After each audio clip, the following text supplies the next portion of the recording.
The bricks have fallen down, but we will rebuild with dressed stone. The fig trees have been felled,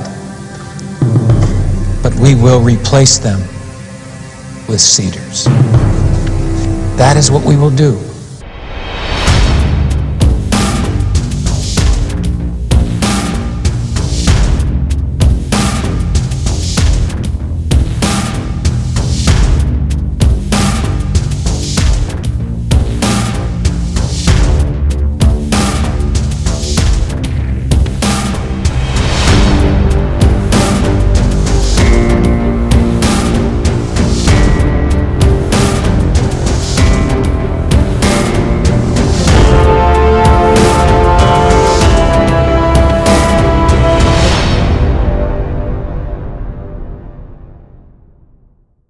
Please take a second to subscribe, then like and share afterwards. We can really use your support. Thank you.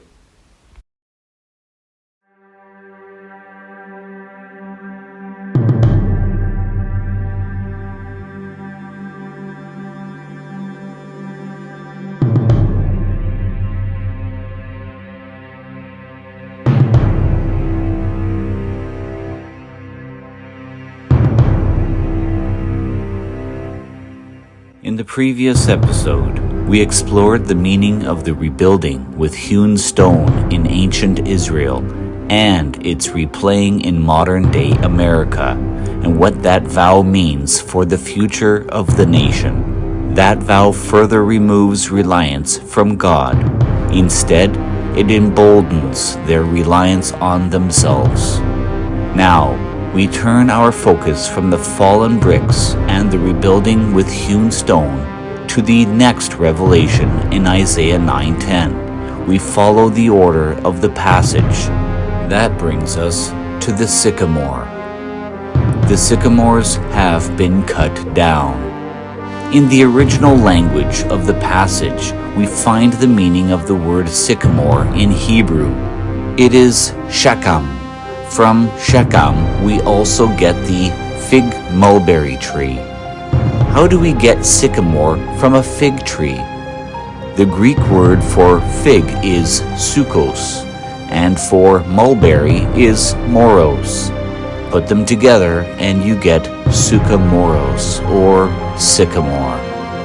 Its Latin name is the Ficus sycamoris, a wide-spreading tree that reaches a height of about 50 feet.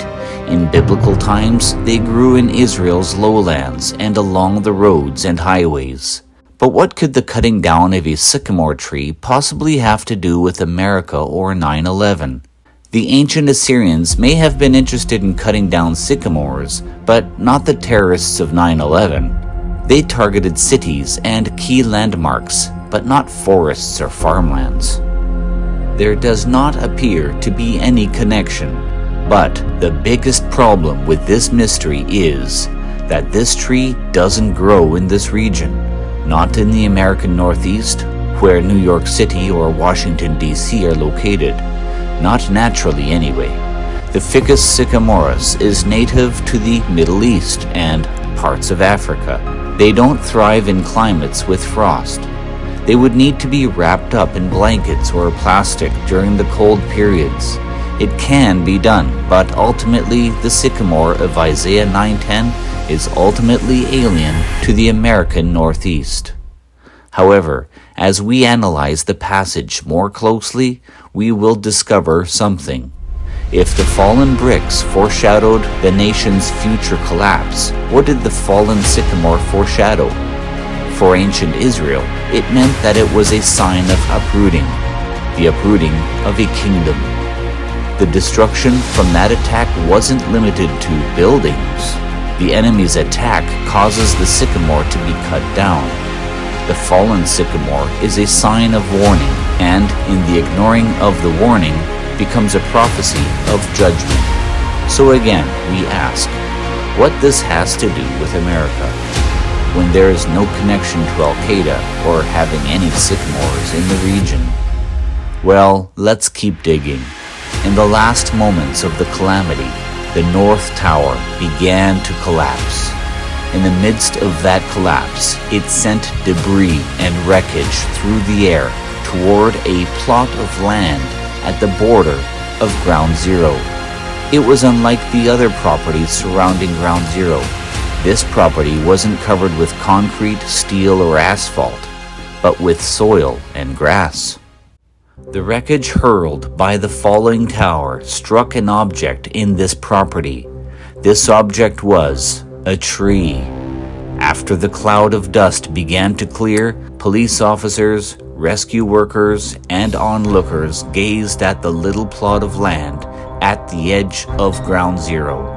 There, in the middle of the ash and debris that covered the ground, was a fallen tree. It would soon become a symbol of 9/11 and of Ground Zero, but one much more ancient than anyone there could have realized, and one carrying a message no one could have fathomed. What kind of tree was it? This tree was a sycamore tree. Yes, a sycamore.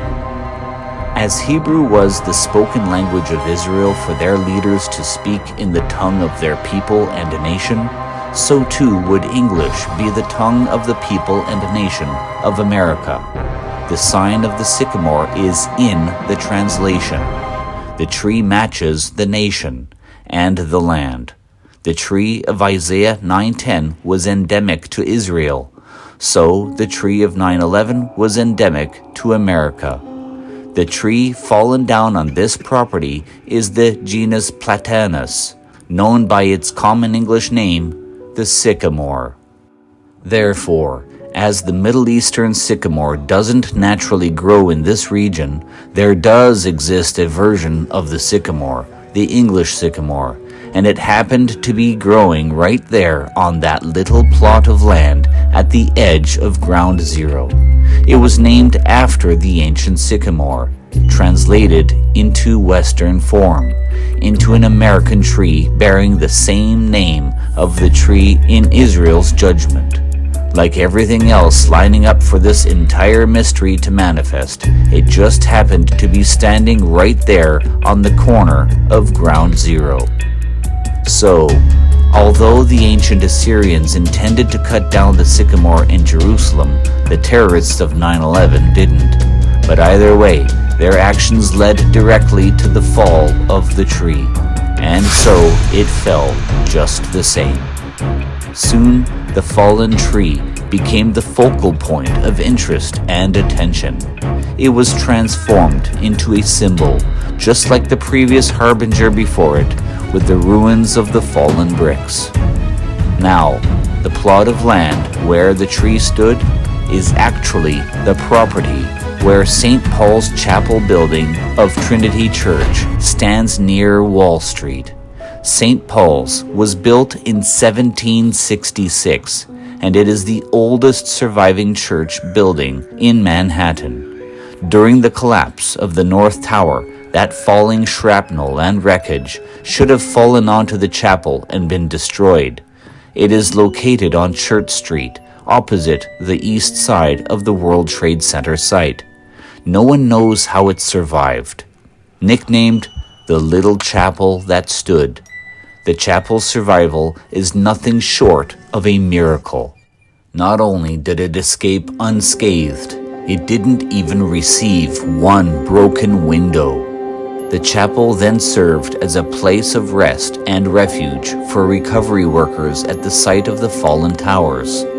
The front of the chapel also served as a makeshift memorial shrine for all the people who went missing from the attacks, as well as those who were known to be caught inside the towers on that day.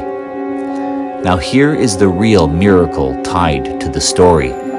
Church leaders, as well as Ground Zero excavators, maintain that there were two factors that kept this chapel untouched by the falling towers. Number one, it was an act of God. The Lord's house was not to be touched by evil on that day. And number two, they declare that it was spared by the miracle sycamore tree that stood on the northwest corner of the property. By the force of the falling debris, The tree fell down in such a way that its spreading branches created a shield over the church, which absorbed the shock waves and the wreckage from the seeming nuclear impact. The major impact was a direct hit from an I-beam and what should have been certain destruction for the roof of the chapel. But that tree stopped it all. It was quickly named the Sycamore of Ground Zero. Articles were written about it. It was placed on public display. Crowds gathered around to see it, but they had no idea what message it carried or how far-reaching that message was, nor did they take note of the small object entwined in its roots. And that object was a brick. The bricks have fallen, and the sycamores have been cut down. Everything is replaying itself, everything following the details of an ancient prophecy. Now even inanimate objects, the tower, the stone, the tree, and most importantly, nobody orchestrating it. Nobody. But it had to happen, as signs, as prophetic messages. And what message does the sign of the sycamore hold for America? It is a sign of a fall, of a cutting down, an uprooting, an end. When it appeared in ancient Israel, it prophesied the nation's downfall and the end of its kingdom. And now, this mystery reappears for America. So does that mean there will be an end for America as a nation? The manifestation of this mystery is a warning, like it was for Israel. They continuously did not take heed, so that nation saw its end. If America continues to ignore that warning, they too will be finished. Over. Done. Wiped off the maps. But it is not God's will. It was never His will to bring them up to such great heights just to see them collapse in such a short time. But it wasn't His will for Israel either. That's why the warnings come, and they will continue to until God chooses to say it's enough.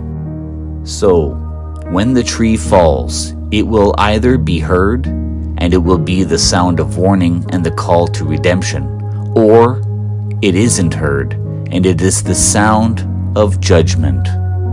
Both the people of New York and the people of the entire nation had the choice to decide how they would perceive it, and once again they failed to hear that sound of redemption and instead ignore it and not take heed to God's warning.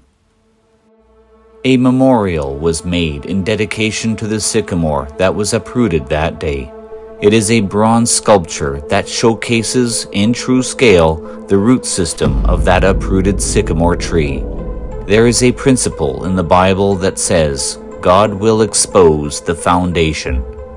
It all started in the 18th century when a secret covenant was signed that would become known as the Buttonwood Agreement. This agreement would give way to the Buttonwood Association, which would eventually become known as the New York Stock Exchange. Therefore, the original name for Wall Street Stock Exchange just next door to the site was called Buttonwood. But what is Buttonwood? It is the name for the tree under which the covenant was signed. It is another name for the sycamore tree. That's right, the symbol of America's rise begins under a sycamore tree. It is the foundation for America and its strength. And the Bible tells us that God will uncover the foundation as a warning to His people. And this memorial serves exactly as that, to remind us that He is uprooting the nation. And this memorial was placed right there on Wall Street, at the heart of the financial district and the New York Stock Exchange. Jeremiah 45:4. Behold, what I have planted, I will uproot. Up next, we uncover the fourth part of the Isaiah 9:10 mystery as we analyze the passage that leads us to the mystery of the planting of the cedar. Here on Prophecies Uncovered.